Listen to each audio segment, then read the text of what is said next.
இயேசு கிறிஸ்துவின் மூலமாக உங்களோடு கூட பேசுவதிலும் கர்த்தருடைய பாடல்களை பாடுவதிலும் எனக்கு மிகுந்த ஆறுதலும் ஆனந்தமுமாய் இருக்கிறது. அப்படியே உங்களுக்கும் மிகுந்த ஆறுதலாக இந்த பாடல்கள் காணப்படும் என்று நான் நம்புகிறேன். இயேசுவை காணாமல் கண்கள் உறங்காது. சேர்ந்து பாடுவோமா? இயேசுவே உம்மை காணாமல் கண்கள் உறங்காதே, உந்தன் பெயரை சொல்லாமல் உள்ளம் உறங்காதே.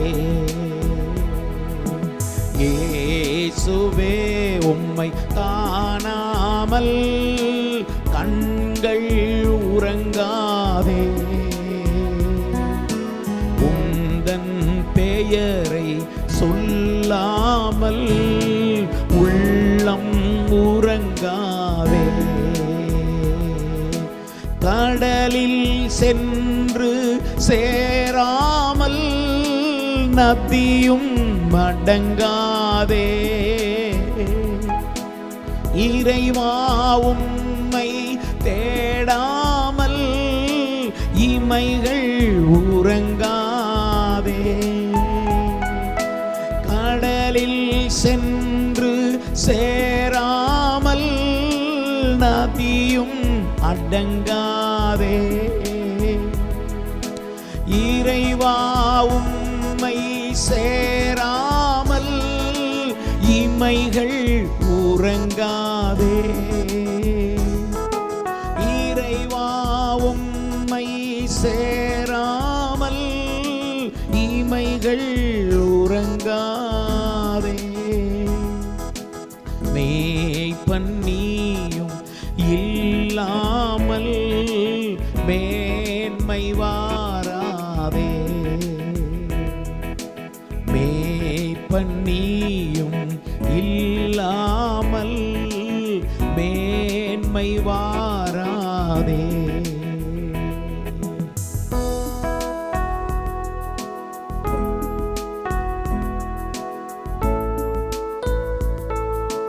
இயேசுவே உம்மை கண்டதினால் நாங்கள் இன்னும் இருக்கிறோம். உம்மை கண்டு கொண்டதினால் தான் இம்மட்டும் நாங்கள் சுகத்தோடு உம்மை சேவிக்கிற பிள்ளைகளாய் இருக்கிறோம். இயேசுவே உம்மை கண்டதினால்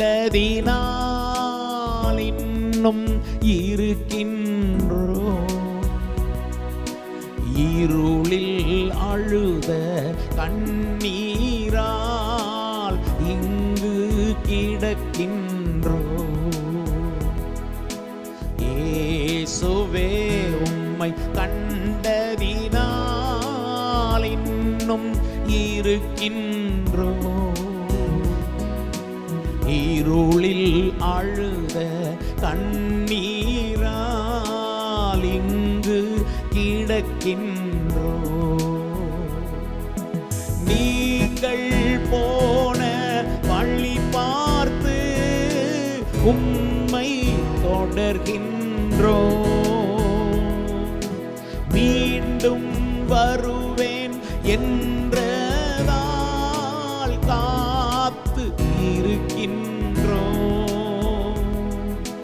நீங்கள் போன வழி பார்த்து உம்மை தொடர்கின்றோ. மீண்டும் வருவேன் என்றதால் காத்து இருக்கின்றோ. உம்மை தேடி எல்லோரும் சிலுவை சுமக்கின்றோ. உம்மை தேடி எல்லோரும் சிலுவை சுமக்கின்றோ.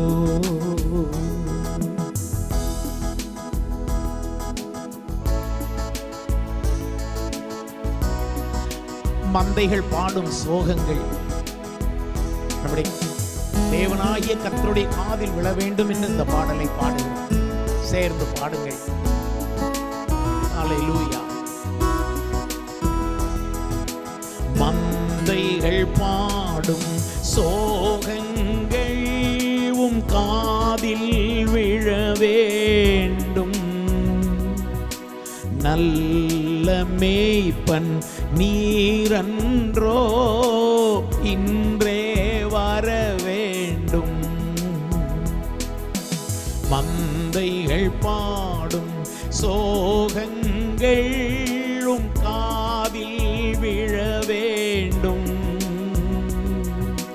நல்ல மேய்ப்பன் நீரன்றோ இன்றே வர வேண்டும். உம்மை கண்டு மண் மீது உயிர்கள் தொழ வேண்டும். வார்த்தை ஏதும் பேசாமல் கண்கள் அழ வேண்டும். உம்மை கண்டு மண் மீது உயிர்கள் தொழ வேண்டும். வார்த்தை ஏதும் பேசாமல் கண்கள் அழ வேண்டும். தேவ மைந்தன் பாதத்தில் கண்ணீர் விட வேண்டும். தேவ மைந்தன் பாதத்தில் கண்ணீர் விட வேண்டும். சர்வ வல்லமையுள்ள தேவனாகிய கர்த்தாவே,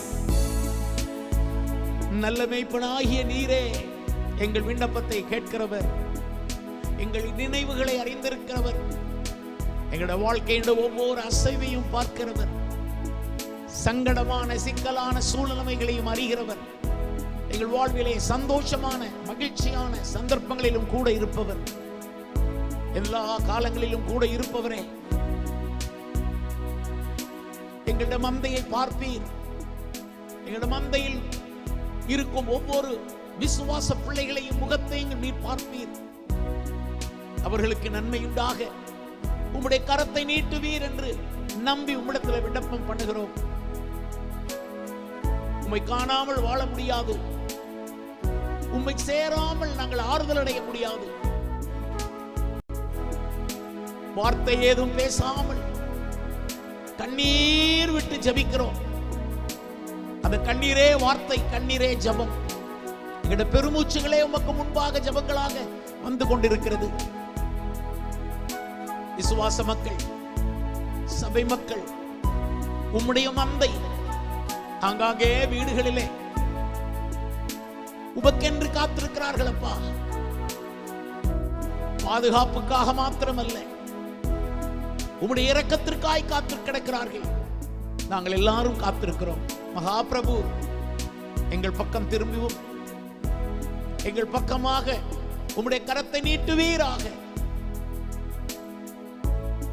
உம்முடைய மறைவு எங்களுக்கு வேண்டும். இந்த பிள்ளைகளை ஆசீர்வதிப்பீராக. உமக்காக உமக்கு முன்பு உட்கார்ந்து ஜெபித்துக் கொண்டிருக்கிற ஒவ்வொருவர் முகத்தை பார்த்து, யோபுவினுடைய முகத்தை நீர் பார்த்து அவனுடைய சிறையிருப்பெல்லாம் திருப்பி போட்டீர். எங்கள் முகங்களை பார்த்து எங்களுக்கு இக்காலங்களில் இருக்கும் சிறையிருப்பெல்லாம் திருப்பி போட வேண்டும். அதற்கு நீரே வர வேண்டும். நீரே வர வேண்டும். உம்மால் மாத்திரம்தான் முடியும்.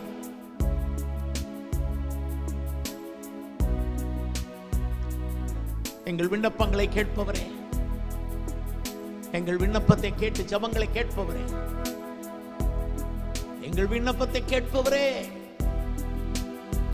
எங்கள் கண்ணீரை காண்பவரே,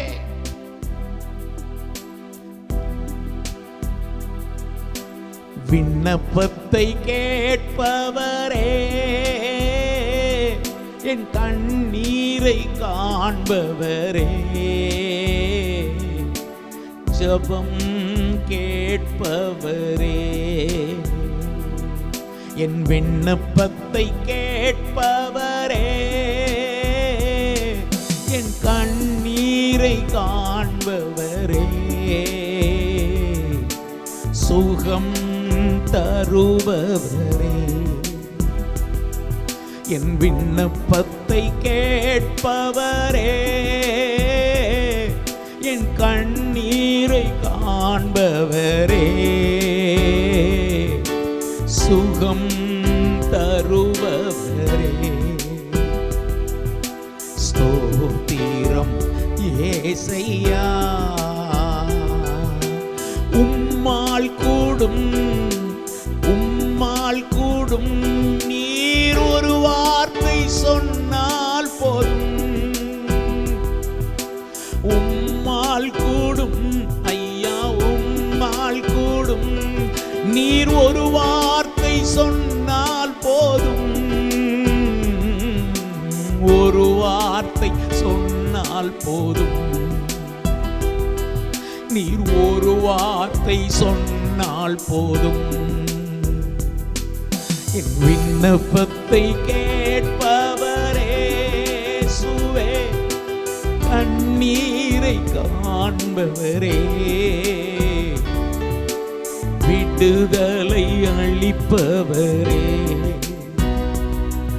என் விண்ணப்பத்தை கேட்பவரே, என் கண்ணீரை காண்பவரே, விடுதலை தருபவரே.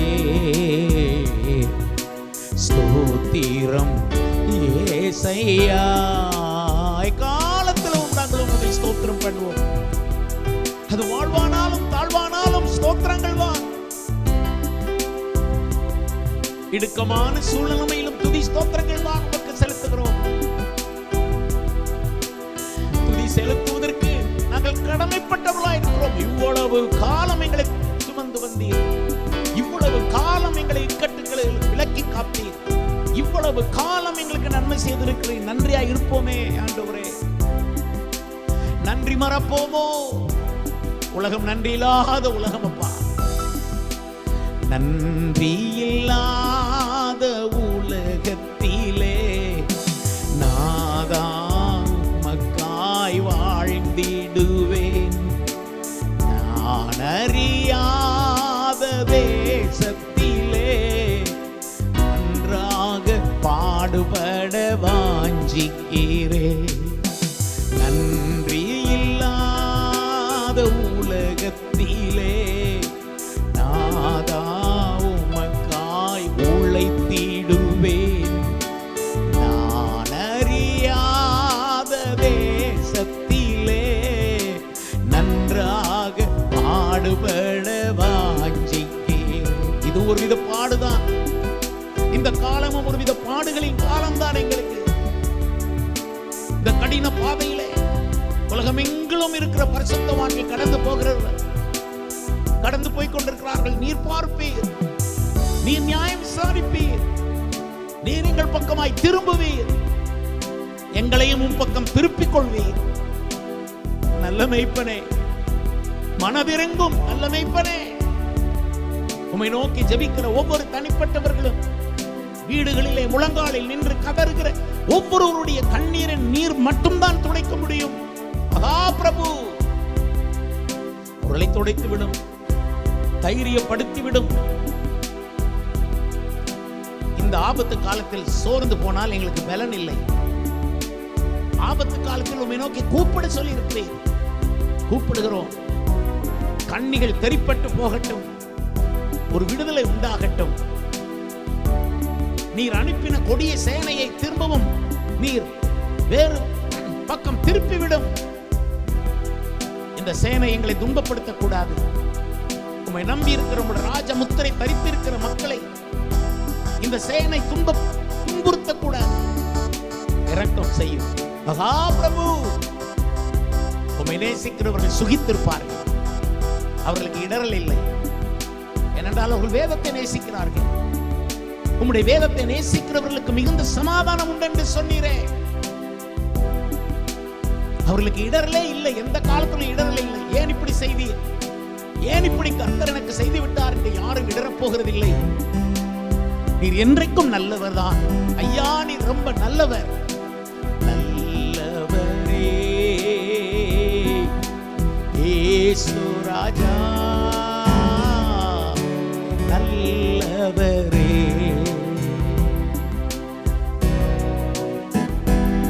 நீர் என்றைக்கும் எந்த காலத்திலும் உண்மை நல்லவர் என்று தான் நாங்கள் சொல்ல முடியும். நீர் நேற்றும் இன்றும் என்றும் மாறாதவர், நல்லவராகவே இருக்கிறீர். வாழ்வு தரும் நேசர் நீர், தயாள பிரபு நீர்,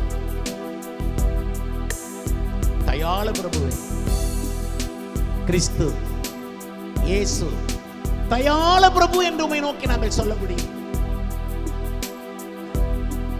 எங்கள் ஜெபத்தை கேட்டு ஆனந்த களிப்புண்டாக நீர் உம்முடைய பிள்ளைகளுக்கு பலன் தார். விசுவாசத்தின் ஆவியை அள்ளி கொடுமாண்டவரை இந்த நாட்கள் ஒவ்வொரு விசுவாசியும் விசுவாசத்தில் பலன் கொள்ளட்டும். நான் தனித்திருக்கிறேனே என்று ஒருவரும் கலங்கக்கூடாது. நான் உங்களை திக்கற்றவர்களாக விடேன், உங்களிடத்தில் வருவேன் என்று நீ சொல்லி இருக்கிறீர் மகா பிரபுவே.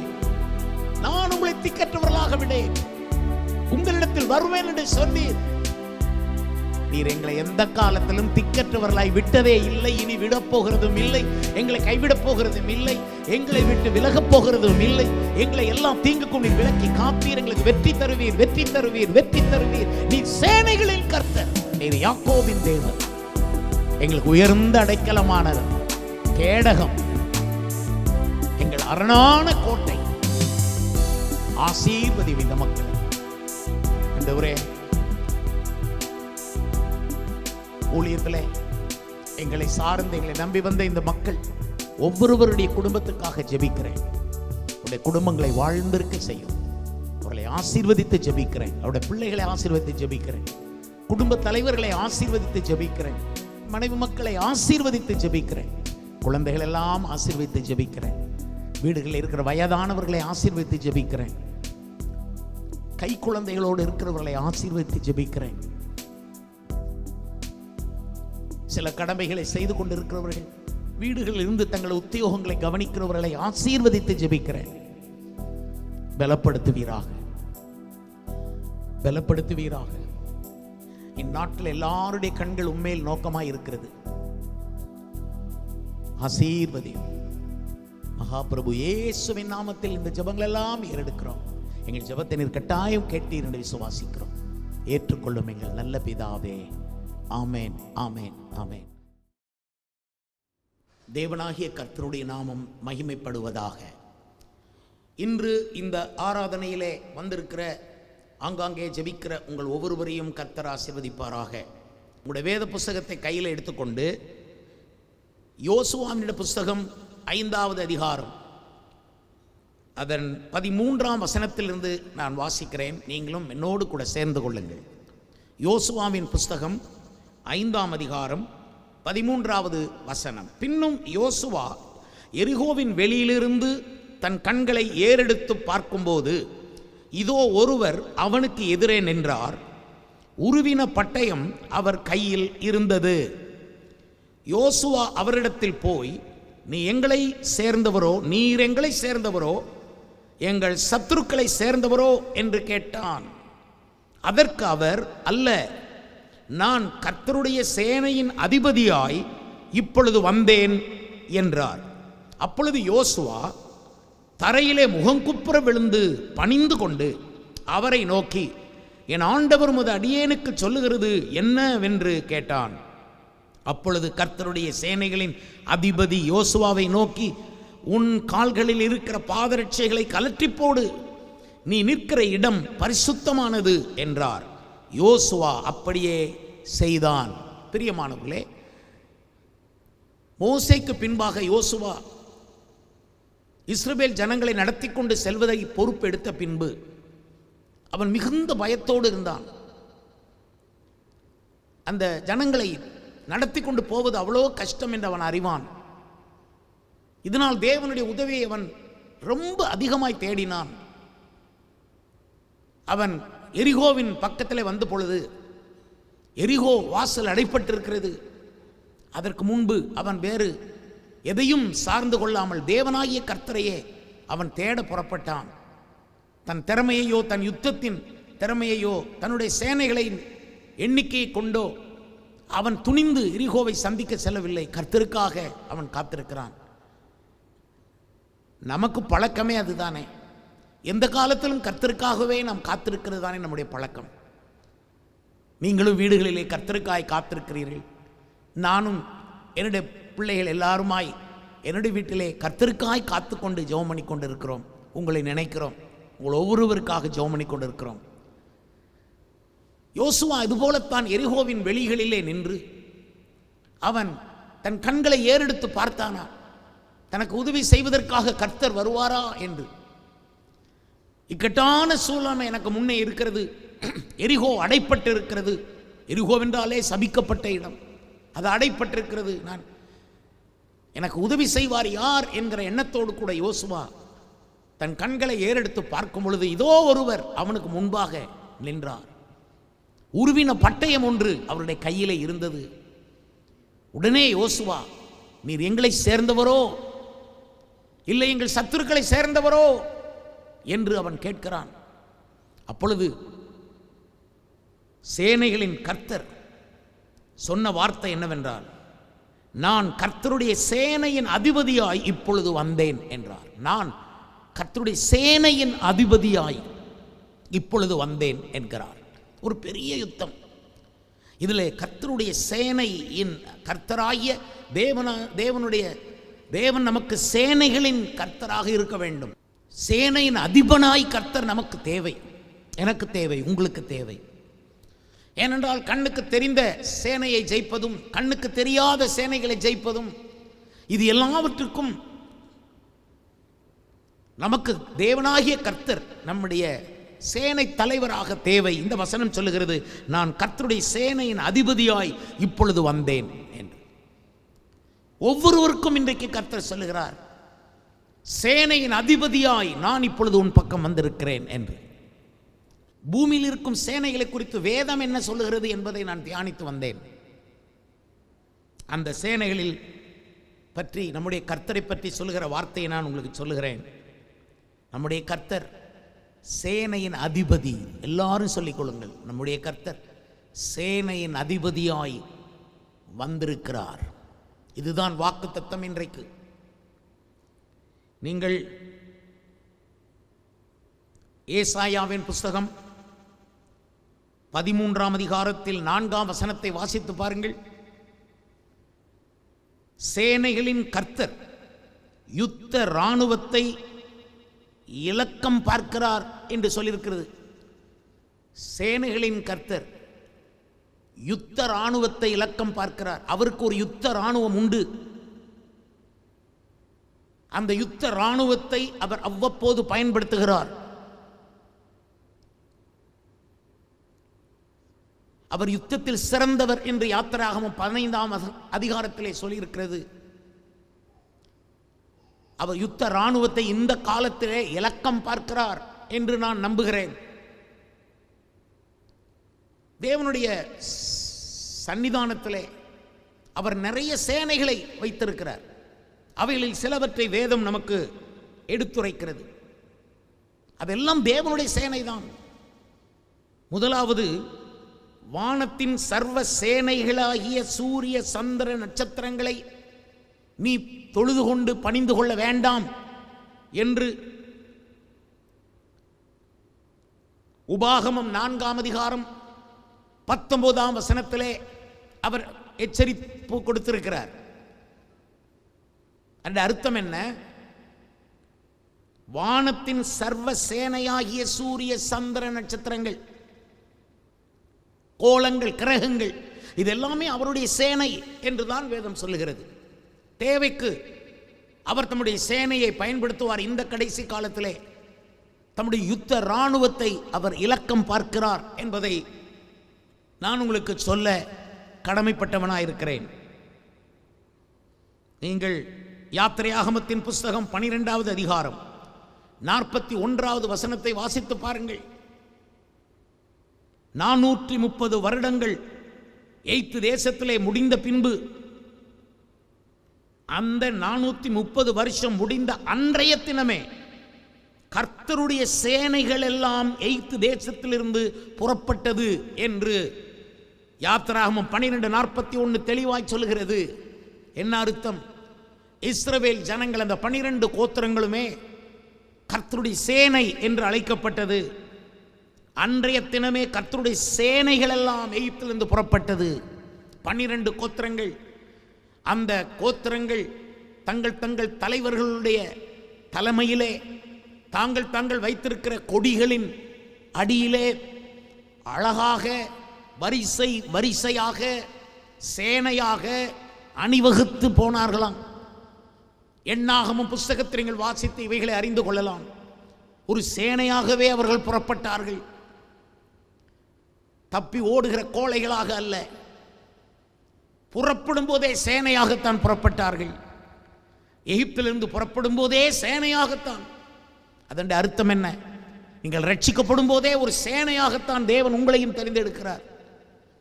நீங்கள் துவண்டு போகக்கூடாது, நீங்கள் கலங்கி நிற்கக்கூடாது. என்னைக்குமே இயேசுவை நம்பினவர்கள் கலங்கி நிற்கல் ஆகாது, திகைத்து நிற்கக்கூடாது.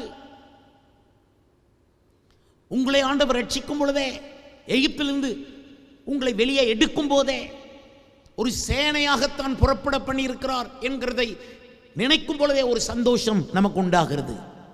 அது நமக்கு தைரியத்தை கொடுக்கிறது. கர்த்தர் யுத்த இராணுவத்தை இலக்கம் பார்க்கிறார் என்றால், இன்றைக்கு தம்முடைய பிள்ளைகளை அவர் உருவாக்கி ஆயத்தமாக்கி கொண்டிருக்கிறார் என்றுதான் அர்த்தம். இது ஒரு முக்கிய காரணத்துக்கு அவர் நம்மை ஆயத்தப்படுத்தி கொண்டிருக்கிறார். கர்த்தருக்கு ஸ்தோத்திரம். இஸ்ரவேல் 12 கோத்திரமும் 12 சேனைகளாகத்தான் தேவன் பார்க்கிறார். அப்படியானால் இன்றைக்கு நமது ஊழியத்தில் இருக்கிற அத்தனை விசுவாசிகளையும் அந்தந்த சபைகளுடைய விசுவாச மக்களையும் சேனையாக கர்த்தர் பார்க்கிறார் என்பது நமக்கு ஆறுதலை அளிக்கிறது. இந்த இஸ்ரவேல் சேனைக்காக அவர் எதையும் செய்வார். அவரிடத்தில் வேறொரு சேனை இருந்தது. அந்த சேனையை குறித்து யோவேல் 1ஆம் அதிகாரம் 4ஆம் வசனத்திலேயும் நீங்கள் வாசிக்கலாம். யோவேல் புஸ்தகம் 1ஆம் அதிகாரம் 6ஆம் வசனத்திலே வாசிக்கலாம். அது என்ன சேனை என்றால், வெட்டுக்கிளிகள், பச்சை கிளிகள், முசுக்கொட்டை பூச்சிகள், எண்ணி முடியாத ஒரு பலத்த ஜாதி என் தேசத்தின் மேல் வருகிறது என்று சொல்லி யோவேல் 1:6, யோவேல் 1:4 வெட்டுக்கிளிகள், பச்சை கிளிகள், முசுக்கொட்டை பூச்சிகள் என்று அவர் தேவையானால் அவ்வகையான பூச்சிகளையே அவர் ஒரு சேனையாக அவர் அனுப்பினார் என்பதை நாம் இங்கே வாசிக்கிறோம். யோவேல் தீர்க்கதரிசியின் காலத்தில் ஜனங்கள் தேவனுக்கு பயந்து நடக்காமல், தேவனுடைய கற்பனைகளின்படி கை கொள்ளாமல், அவர்கள் மனம் போல வாழ்ந்து தேவனை சோதித்து கொண்டிருந்த காலம், தங்கள் இருதயத்தை கடினப்படுத்தி கொண்டிருந்த காலத்திலே தேவன் வெட்டுக்கிளிகளின் சேனையை அனுப்பினார். அது பசுமையை கெடுத்து விட்டது, அது செழிப்பை அழித்தது, அது விளைச்சலை கெடுத்தது. அந்த சேனையை குறித்து யோவேல் 2ஆம் அதிகாரத்திலே நீங்கள் வாசிக்கும் பொழுதுதான் இவ்வாறு வாசிக்கிறீர்கள். அவைகளுக்கு முன்பாக அக்கினி பட்சிக்கும், அவைகளுக்கு முன்பாக ஜுவாலை எரிக்கும். 4ஆம் வசனத்தை பாருங்கள். யோவேல் 2:4, அவைகளின் சாயல் குதிரைகளின் சாயலை ஒத்தது, அவைகள் குதிரை வீரர்களைப் போல ஓடும், அவைகள் ஓடுகிற ரதங்களின் இறைச்சலைப் போலவும், செத்தைகளை எரிக்கிற அக்கினி ஜுவாலையின் இறைச்சலைப் போலவும், யுத்தத்துக்கு ஆயத்தம் பண்ணப்பட்ட பலத்த ஜனத்தின் இறைச்சலைப் போலவும், பர்வதங்களுடைய சிகரங்களின் மேல் குதிக்கும், ஒன்றை ஒன்று நெருக்காது, ஒவ்வொன்றும் தன் தன் பாதையிலே செல்லும். அவைகள் ஆயுதங்களுக்குள் விழுந்தாலும் காயப்படாமற் போகும். அவைகள் பட்டணங்கள் எங்கும் செல்லும், மதில்கள் மேல் ஓடும், வீடுகளின் மேல் ஏறும், பலகனி வழியாய் திருடனைப் போல உள்ளே நுழையும். அவைகளுக்கு முன்பாக பூமி அதிரும், வானங்கள் அசையும், சூரியனும் சந்திரனும் இருண்டு போகும், நட்சத்திரங்கள் ஒளி மழுங்கும். கர்த்தர் தமது சேனைக்கு முன் சத்தமிடுவார். பாருங்கள், இதெல்லாம் எழுதிவிட்டு தீர்க்கதரிசி சொல்லுகிறான், இது கர்த்தருடைய சேனை, கர்த்தர் தம்முடைய சேனைக்கு முன்பாக சத்தமிடுவார் என்று. அந்த சேனை ஒரு விதமான அன்றைய யோவேல் காலத்தில் இருந்த இஸ்ரவேல் ஜனங்களுக்கு தெரியாத ஒரு விதமான வெட்டுக்கிளிகள், அது ஒரு விதமான சேனை. சாதாரண நாம் நினைக்கிற வெட்டுக்கிளிகள் அல்ல, அது விசித்திரமாய் வித்தியாசமாய் இருந்த வெட்டுக்கிளிகள். அந்த சேனையை தேவன் சமயத்துக்கு பயன்படுத்துவார். அவர் பெரிய ஞானம் உள்ளவர், சகலமும் அறிந்தவர். அப்படி ஒரு சேனை அவரிடத்தில் இருக்கிறதா என்று நீங்கள் யோசிக்கலாம். ஆம், இருக்கிறது. இந்த உலக முடிவிலே தேவனுடைய பரிசுத்த சபை மத்திய ஆகாயத்துக்கு எடுத்துக்கொள்ளப்பட்ட பின்பு அந்த சேனையில் ஒன்றை அவர் பயன்படுத்துவார். அதை குறித்து வெளிப்படுத்தின விசேஷம் 9ஆம் அதிகாரத்தில் நீங்கள் வாசிக்க முடியும். இப்பொழுது நான் வாசித்து காட்டுகிறேன். வெளிப்படுத்தின விசேஷம் அதன் 9ஆம் அதிகாரத்தில் 1ஆம் வசனத்தில் இருந்து 5ஆம் தூதன் எக்காலம் ஊதினான். அப்பொழுது வானத்தில் இருந்து பூமியின் மேல் விழுந்த ஒரு நட்சத்திரத்தை கண்டேன். அவனுக்கு பாதாள குழியின் திறவுகோல் கொடுக்கப்பட்டது. அவனுக்கு பாதாள குழியின் திறவுகோல் கொடுக்கப்பட்டது. அவன் பாதாள குழியை திறந்தான். உடனே பெருஞ்சூளையின் புகையைப் போலவும் அதன் குழியிலிருந்து புகை எழும்பிற்று. அந்த குழியின் புகையினால் சூரியனும் ஆகாயமும் அந்தகாரப்பட்டது. எப்படி யோவேல் 2ஆம் அதிகாரத்தில் வாசித்தோமோ அது போலொத்த ஒருவித வெட்டுக்கிளிகளின் சேனையை குறித்தான் இப்பொழுது உங்களுக்கு வாசிக்கிறேன். இன்னும் கேளுங்கள். அந்த புகையிலிருந்து வெட்டுக்கிளிகள் புறப்பட்டு பூமியின் மேல் வந்தது. அவைகளுக்கு பூமியில் உள்ள தேள்களின் வல்லமைகளுக்கு ஒப்பான வல்லமை கொடுக்கப்பட்டது. தேள்களுக்கு ஒப்பான வல்லமை கொடுக்கப்பட்டது. பூமியின் புல்லையும் பசுமையான எந்த பூண்டையும் எந்த மரத்தையும் சேதப்படுத்தாமல் தங்கள் நெற்றிகளில் தேவனுடைய முத்திரையை தரித்திராத மனுஷரை மாத்திரம் சேதப்படுத்த அவைகளுக்கு உத்தரவு கொடுக்கப்பட்டது. இந்த சேனை வரும்போது அது முத்திரை தரிக்கப்பட்ட தேவ ஜனங்களை அது சேதப்படுத்தாது, மற்றவர்களே அது சேதப்படுத்தும் என்று சொல்லி இருக்கிறது. இது இனிமேல் கடைசி காலத்திலே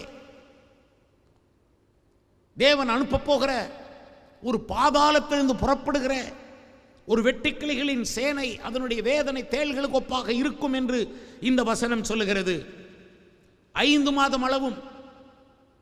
எத்தனை மாதங்கள்? 5 மாதங்கள். வாசித்து பாருங்கள் 5ஆம் வசனம். மேலும் அவர்களை கொலை செய்யும்படிக்கு அவைகளுக்கு உத்தரவு கொடுக்கப்படாமல் 5 மாதம் அளவும் அவர்களை வேதனைப்படுத்தும்படிக்கு உத்தரவு கொடுக்கப்பட்டது. அவைகள் செய்யும் வேதனை தேளானது மனுஷரை கொட்டும் போது உண்டாகும் வேதனை போல் இருந்தது. அந்நாட்களின் மனுஷர் சாவை தேடியும் அதை காணாதிருப்பார்கள். சாக வேண்டும் என்று ஆசைப்படுவார்கள். சாவோ அவர்களுக்கு விட்டு விலகி போகும். இதெல்லாம் இனி பாதாளத்திலிருந்து ஏறி வரப்போகிற வெட்டுக்கிளிகளின் சேனை. தேவன் ரொம்ப பாசமானவர், ரொம்ப அன்பானவர், ரொம்ப இரக்கமானவர், ரொம்ப மன உருக்கமானவர், மன்னிக்கிறதற்கு தயவு பெருத்தவர். ஆனால் பாவத்தை பாராமல் இருக்கிறதல்ல, அக்கிரமங்களை எண்ணாமல் இருப்பதல்ல, அநியாயங்களை சகித்துக் கொண்டிருப்பதல்ல. இவ்வளவுதான் பொறுப்பானவர். மனுஷர்களுடைய கொடுமை, மனுஷருடைய அக்கிரமங்கள் பெருகி போகும்போது கர்த்தர் விசனப்படுவார் அல்லவா? அது உங்களுக்கு தெரிய வேண்டாமா? அன்றைய முழு உலகத்தையும் நோவாவின் காலத்தில் வெள்ளத்தினால் அழிக்கக்கூடிய அளவுக்கு அவர் வருத்தப்பட்டாரே. நினிவே பட்டணம் முழுவதையும் அழித்து போடத்தக்க அளவுக்கு அவர் வேதனையில் இருக்க போய்தான் யோனாவை கூப்பிட்டார். பின்பு யோனா அவன் பிரசங்கத்தை கேட்டு நினிவே பட்டணத்தார் அழுது மனம் திரும்பினார்கள், உபவாசம் இருந்தார்கள். அப்பொழுது அவர் மனஸ்தாபப்பட்டு மன்னித்து விட்டுவிட்டார். அடிக்கடி கடிந்து கொள்ளப்பட்டும் தன் பிடரியை கடினப்படுத்துகிறவன் சகாயமின்றி சடுதியில் நாசமடைவான் என்று தேவன் ஏன் நீதிமொழிகள் 29:1 அவர் எழுதினார். எவ்வளவு பயந்து ஜீவிக்க வேண்டும். கர்த்தர் என்றால் சும்மா கிடையாது. நீங்கள் கூப்பிட்ட இழுத்த இடத்துக்கெல்லாம் வருகிறதற்கு அவர் கர்த்தர், அவர் மாறாதவர், அவர் சர்வ வளமுள்ள தேவன். இயேசு கிறிஸ்துவின் புண்ணியத்தினால் இன்றைக்கு அவருடைய இரக்கத்தின் கீழ் நாம் இருக்கிறோம், அவருடைய தயவின் கீழ் இருக்கிறோம். ஆனால் அவர் நேற்றும் இன்றும் மாறாதவர். அவருக்கு பயந்து நடக்க வேண்டும். இல்லை என்றால் ஒரு சேனையை அவர் அனுப்பினால் என்ன ஆகும்? கர்த்தருக்கு ஸ்தோத்திரம். இன்றைக்கு கர்த்தருடைய பிள்ளைகள் கர்த்தரை அறிந்தவர்கள், வேதத்தை அறிந்தவர்கள் கர்த்தருக்கு பயந்து அவருக்கு பிரியமாய் நடந்து கொண்டால் அதுவே போதும். உலகத்துக்கு ஒரு விடுதலை உண்டாகும், தேசத்துக்கு ஒரு ஆசீர்வாதம் உண்டாகும். தேவன் சேனையின் அதிபதி உங்களை தேடி வருவார். உருவின பட்டயம் அவருடைய கையில் இருந்தது. உருவின பட்டயத்தோடு அவர் உங்களுடைய வீட்டை சுற்றிலும் அவர் இருப்பார். உங்கள் வீட்டு வாசலிலே நிற்பார். இதோ நான் உலகத்தின் முடிவு பரியந்தம் உங்களோடு இருக்கிறேன் என்று சொன்னவர் உருவின பட்டயத்தோடு உங்களோடு கூட இருக்கிறார். உங்களை எவ்விதத்திலும் அவர் காத்துக்கொள்ள கூட இருக்கிறார். நீங்களோ தேவ சேனை இருக்கிறது என்பதை எண்ணிக்கொள்ளுங்கள், அறிந்து கொள்ளுங்கள். கர்த்தருக்கு பயந்தவருக்கு மகிமை செலுத்துங்கள்.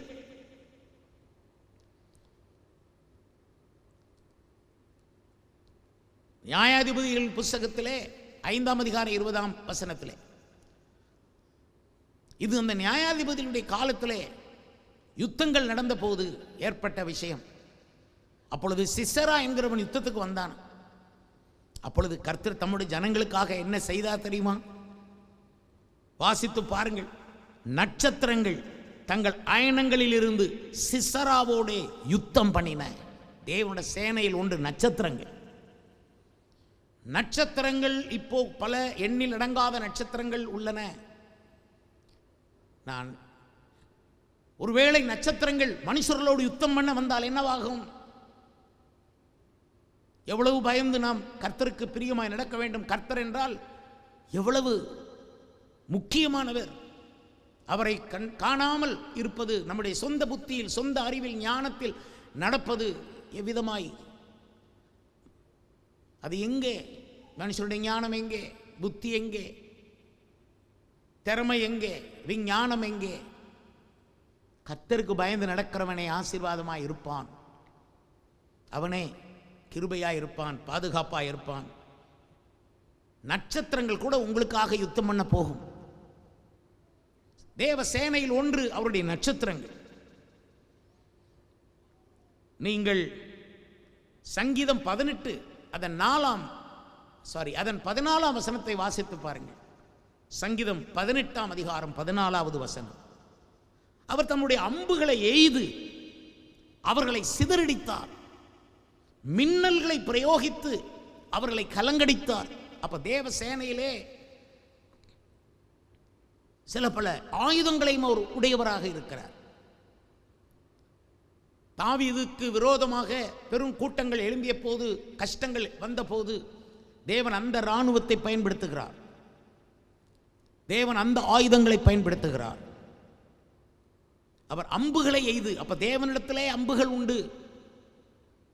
அது மனுஷன் கையினால் செய்த அம்புகள் அல்ல, தேவனே பயன்படுத்தக்கூடிய அம்புகள். அந்த அம்புகளை பயன்படுத்தும்படி நான் அவரை சொல்ல முடியாது, நீங்கள் சொல்ல முடியாது, யாரும் சொல்ல முடியாது. அவர் அறிவார். அவர் சர்வ வல்லமை உள்ள தேவன். தேவைக்கு அவர் அம்புகளை பயன்படுத்துவார். அவருடைய சத்துருக்கள் மேல் அம்புகளை பயன்படுத்தினால் அது என்ன விதமெல்லாம் தாக்கும், எவ்விதமாக வெல்லாமோ அது தாக்கும்.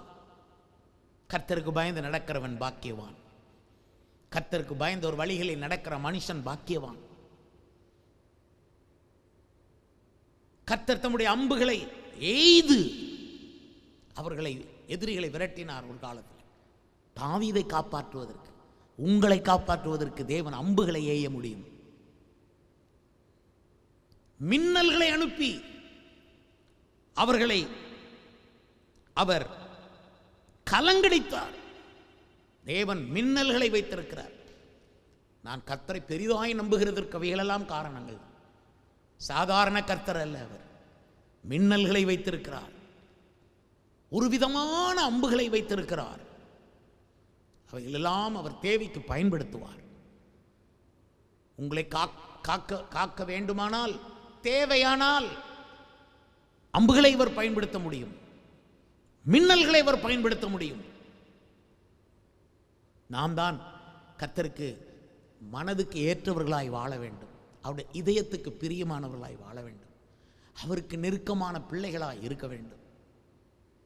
அவருடைய இரக்கத்தை நாம் சோதிக்க கூடாது. அவருடைய மன உருக்கத்துக்கு நாம் இடையூறு செய்யக்கூடாது. அவருடைய தயவை நாம் பரீட்சை பார்க்க கூடாது. அவர் பாசமுள்ள தேவன், அன்புள்ள தேவன். ஆனால் அவருடைய பாசத்தையும் அன்பையும் பரீட்சை பாராதிருப்பாயாக. நீ உன் தேவனாகிய கர்த்தரை பரீட்சை பாராதிருப்பாயாக. இந்த நாட்கள் அம்புகளை தேவன் எய்வாரானால் நான் மௌனமாக இருக்க வேண்டும். கர்த்தருடைய பாதத்தில் விழுகிறது தவிர வேறு ஒரு வழி இல்லை. கர்த்தருடைய பாதத்தில் விழுந்து விடணும். மனம் திரும்பாதவர்கள் மனம் திரும்பி ஆக வேண்டும்.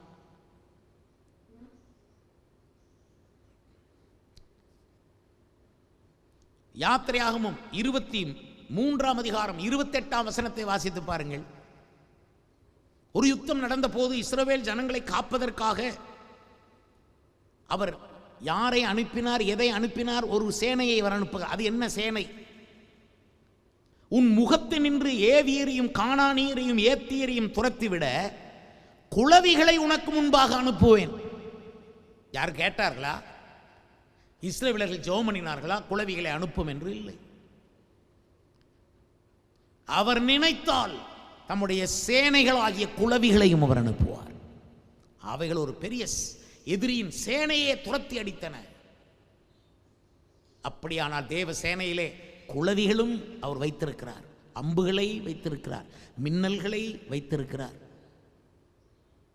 யுத்த இராணுவத்தை இப்பொழுது வரை இலக்கம் பார்த்து கொண்டிருக்கிறார் என்பது புரிகிறது. அருமையானவர்களே, உபாகமம் 28:35 வாசித்து பாருங்கள்.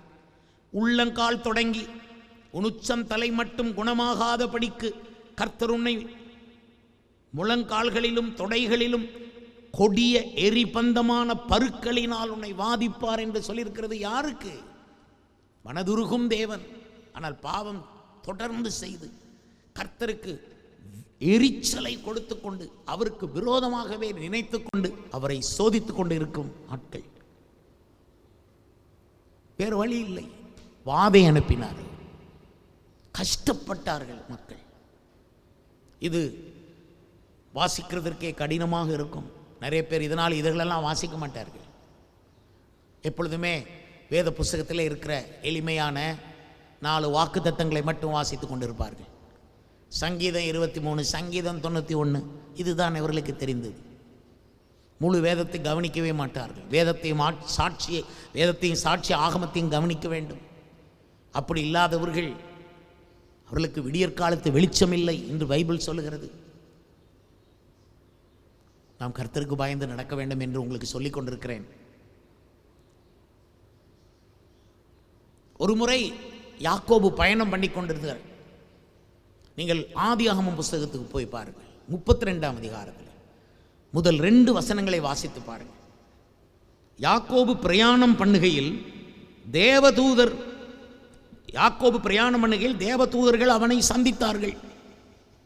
யாக்கோபு அவர்களை கண்டபோது இது தேவனுடைய சேனை என்று சொல்லி அந்த ஸ்தலத்திற்கு மக்னாயீம் என்று பெயரிட்டான். இவ்வளவு அழகான ஒரு வார்த்தை.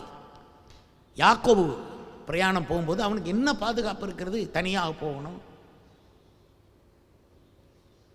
பாலைவனமான வனாந்திரமான இடங்கள், என்ன பாதுகாப்பு அவனுக்கு? தன்னந்தனியாய் கர்த்தரை நம்பின ஒருவன், கர்த்தரை நம்பின ஒருவன், கர்த்தரை நம்புகிற ஒருவன் எவ்வளவு பெரிய சேனை போன்றவன் அவன். யாக்கோபு என்கிற ஒரு சேனையை பாதுகாக்க தேவன் தூதர்களை அனுப்பினார். தூதர்கள் யாக்கோபை சந்தித்தார்கள். யாக்கோபை கண்ட மாத்திரத்திலே இது தேவனுடைய சேனை என்று அவன் பெயரிட்டான். அந்த ஸ்தலத்திற்கு மக்னாயீம் என்று பெயரிட்டானாம். மக்னாயீம் உங்கள் வீட்டுக்கு, மக்னாயீம் உங்கள் குடும்பத்துக்கு, மக்னாயீம் தேவ சேனையே உங்கள் குடும்பத்துக்கு வருகிறது. இது தேவ சேனை, இது தூதர்கள் சேனை. தேவ தூதர்களை அறிவீர்கள். தேவ தூதர்கள் எல்லாம் சேனையாகத்தான் இருக்கிறார்கள்.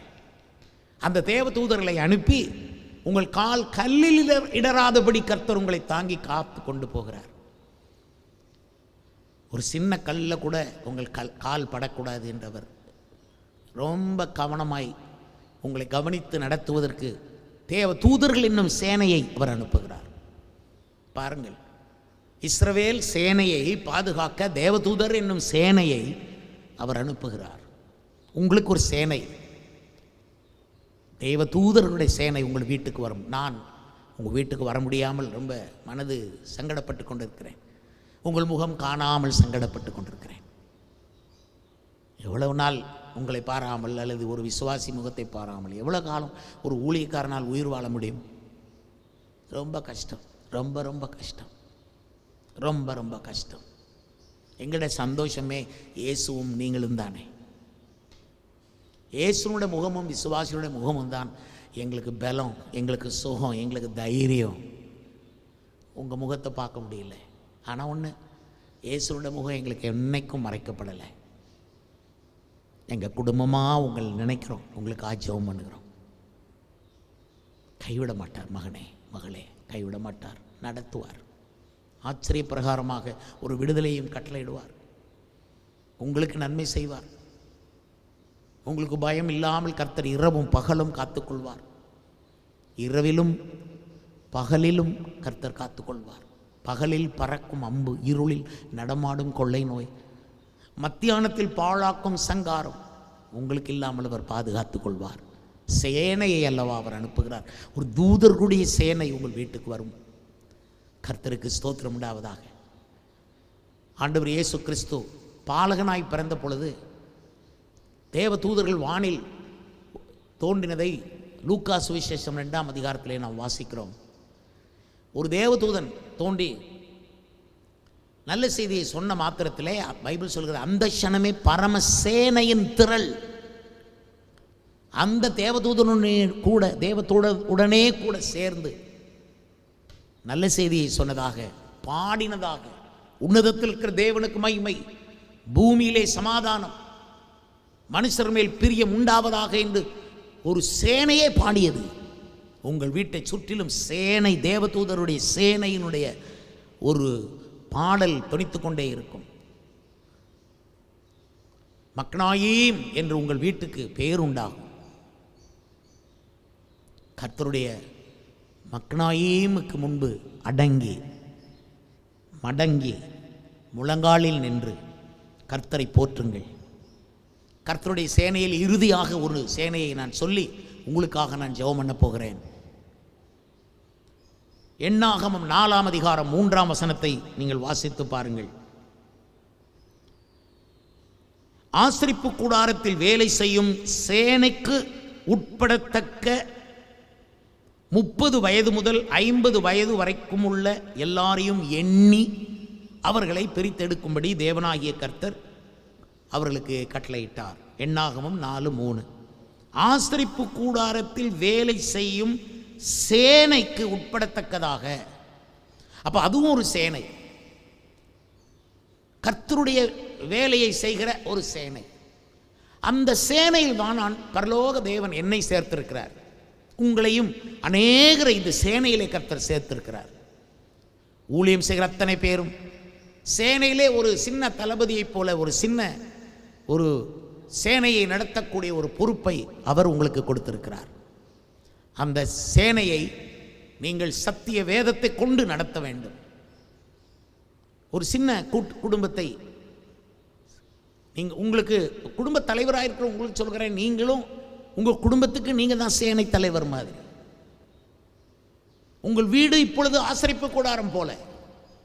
எல்லாருடைய வீடு அப்படித்தான் இருக்கிறது. எல்லாரும் வீடுகளில் பாடுகிறார்கள், ஜெபம் பண்ணுகிறார்கள், துதிக்கிறார்கள், இந்த விதமாக தேவனுடைய செய்தியை கேட்கிறார்கள், அவரவர் தங்களை காத்துக்கொள்கிறார்கள். இந்த காலம் அப்படிப்பட்ட காலம். தேவனால் பிறந்த இவனும் தன்னை காக்கிறான், பொல்லாங்கனவனை தொடான். உங்களை காத்துக்கொள்ளும் ஒரு காலம். எல்லாருமே கர்த்தருக்காக ஒரு விதத்தில் நீங்கள் ஊழியம் செய்கிறீர்கள். நீங்கள் வீட்டில் இருந்தாலும் ஆசரிப்பு கூடாரத்தில் வேலை செய்கிறவர்களைப் போல அப்படி இருக்கிறபடினால் நீங்களும் ஆசரிப்பு கூடாரத்தில் வேலை செய்கிற ஒரு சேனை.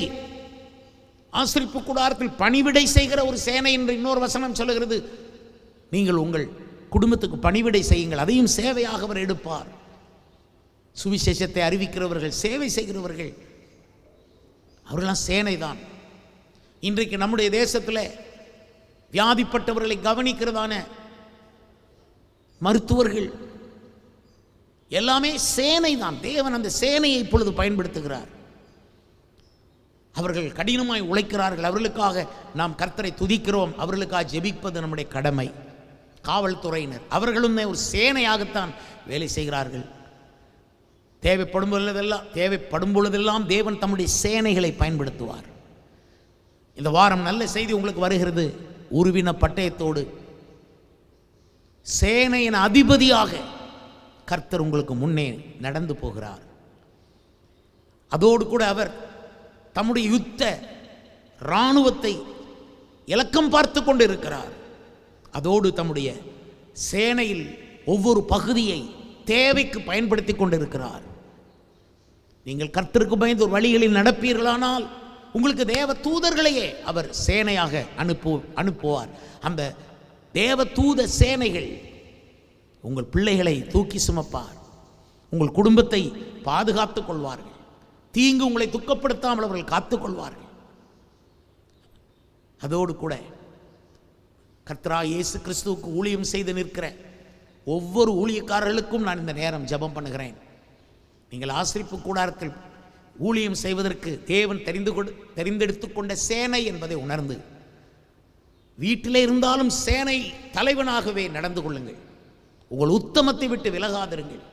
உங்கள் உண்மையை விட்டு பிசகாதிருங்கள். மனம் மாறாமல் இருங்கள். கர்த்தருக்கென்று தைரியமாக இருங்கள். நீங்கள் ஒரு சேனையாக நிற்க வேண்டும் என்று அவர் விரும்புகிறார். உங்கள் எல்லாருக்கும் நல்ல செய்தி. கர்த்தரே உருவின பட்டயத்தோடு நேரடியாக வருகிறார். இன்னொரு சேனையை அனுப்புவதை விட தானே உங்கள் வீட்டுக்கு வருகிறார். என் வீட்டுக்கு அவரே வருகிறார். என் வீட்டுக்கு கர்த்தர் போதும். எனக்கு 5 பிள்ளைகளையும் 9 பேர பிள்ளைகளையும் கவனிக்க அந்த கர்த்தர் உருவின பட்டயத்தோடு அவர் வருகிறார். அது போதும் எனக்கு. அதே கர்த்தர் தான் உங்களுக்கும் வருகிறார். தைரியம் கொள்ளுங்கள், திடன் கொள்ளுங்கள். உங்களுக்கு நான் ஜெபிக்கிறேன், ஒருவருக்கு ஒரு ஜெபியுங்கள். அது போல எங்களுக்காக நீங்கள் ஜெபிக்க வேண்டும். உங்கள் ஜெபம் எங்களுக்கு பலம். உங்களுடைய ஜெபம் தான் எங்களுக்கு ஆசீர்வாதம். கர்த்தர் உங்களை ஆசீர்வதிப்பாராக. இப்பொழுது நாம் ஜெபம் பண்ணுவோமா? மகா பரிசுத்தமுள்ள பிரபு, உருவின பட்டயத்தோடு கூட சேனையின் அதிபனாக எங்கள் வீடுகளுக்கு வர நீர் வாக்கு பண்ணி இருக்கிறீர். இதை நாங்கள் ரொம்ப பெரிதாக எண்ணுகிறோம். இதை சாதாரணமாக நாங்கள் எடுத்துக்கொள்ள முடியாது.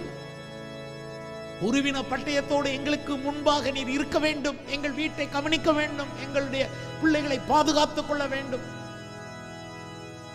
வேறு சேனைகளை அனுப்பாமல் நீரே வருகிறது எங்களுக்கு பெரிய புண்ணியம் அப்பா. நீர் உம்முடைய இராணுவத்தை தொகையிடும் பொழுது, இலக்கம் பார்க்கும் பொழுது எங்களையும் தொகையிட்டு கவனித்து ஒழுங்குபடுத்தி என்றைக்கும் உமக்கு சேவை செய்கிற பாக்கியத்தை எங்களுக்கு தந்தருளும் அப்பா. எங்களால் வெளியே போய் மக்களுக்கு நன்மை செய்ய முடியவில்லை. வெளியே போய் ஜனங்களுக்காக பாரப்பட்டு ஜெபம் பண்ண முடியவில்லை. ஆனால் இங்கிருந்து நாங்கள் ஜெபம் பண்ணுகிறோம். சீக்கிரத்தில் எங்களுடைய சிறையிருப்புகள் எல்லாம் மாற்றி அதிசயமாய் மறுபடியும் ஒவ்வொரு விசுவாச பிள்ளைகளை கண்டு கை கொடுத்து பேசும் நாள் வருவதாக. ராஜாவுக்கு ஸ்தோத்திரம். இப்பொழுது மருத்துவத்துறையில் இருக்கிற எல்லா மக்களுக்காகவும், காவல்துறை மக்களுக்காகவும் மனதார ஜெபம் பண்ணுகிறோம். தங்கள் ஜீவனையும் பாராமல் வேலை செய்கிற அவர்களை காத்துக்கொள்வீராக. எங்களுடைய தேசத்தில் எல்லாவித பாதுகாப்பும் உண்டாயிருப்பதாக. ஜனங்கள் அடங்கி கீழ்ப்படிந்து அரசாங்கத்துக்கு உண்மையாய் இருப்பார்களாக. தங்கள் ஒழுங்கை மீறாமல் இருப்பார்களாக. நம்முடைய ஆசீர்வாதம் வந்து எங்கள் மேல் இறங்கட்டும். பொழுது கன மகிமை உமக்கு கொடுக்கிறோம். துதி ஸ்தோத்திரங்கள் எல்லாம் உமக்கு செலுத்துகிறோம். நீர் புகலிடம். நீர் யெகோவா தேவன், நீரே எங்களுக்கு புகலிடம். ஆசீர்வதியும். இயேசுவின் நாமத்தில் வேண்டிக் கொள்கிறோம் எங்கள் நல்ல பிதாவே. ஆமேன், ஆமேன், ஆமேன். யெகோவா யெகோவா ஈரே எல்லாமே பார்த்து கொள்வீர். யெகோவா ஈரே எல்லாமே பார்த்து கொள்வீர். எல்லாரும் சொல்லுங்க. யெகோவா ஈரே எல்லாமே பார்த்து கொள்வீர். கலங்கலப்பா நாங்க கலங்கலப்பா, கலங்கலப்பா நாங்க கலங்கலப்பா. கைத்தட்டி படிக்கலாமா?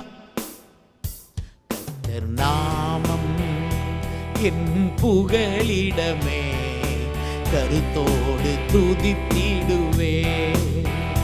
கர்த்தர் நாமம் என் புகலிடமே, கருத்தோடு துதித்திடுவே.